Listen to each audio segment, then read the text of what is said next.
Mr. Musharraf, let's start with you and your future. Have you given thought yet to returning to Pakistan, returning to power?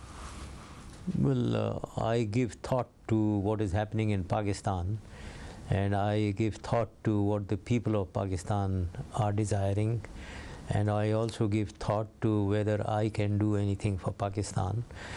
Collectively, I have to take a decision based on all these three elements. Is a decision coming soon? I wouldn't be able to say that.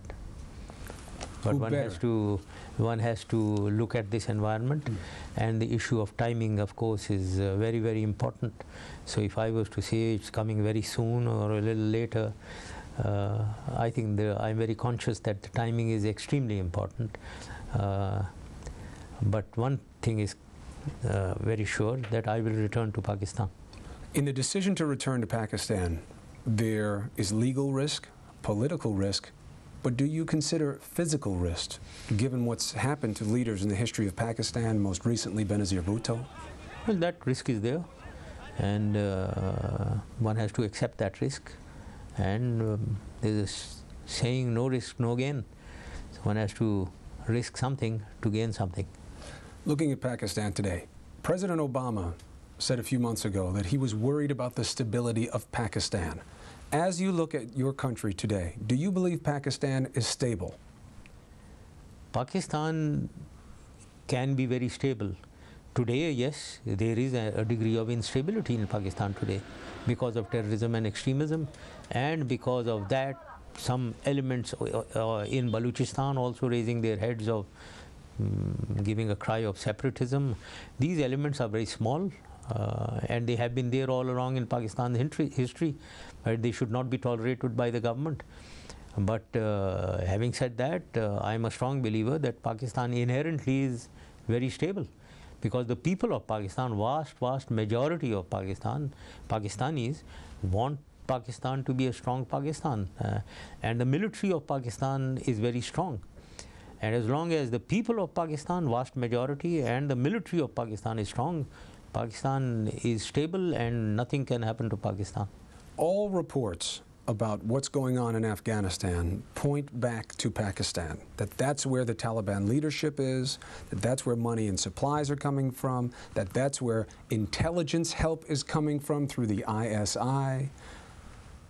If that is the case, what can we do to help in Afghanistan that does not involve the United States going into Pakistan? Well, first of all, these perceptions are created and they are all wrong. Money, how can money come from Pakistan? Where is the money in Pakistan?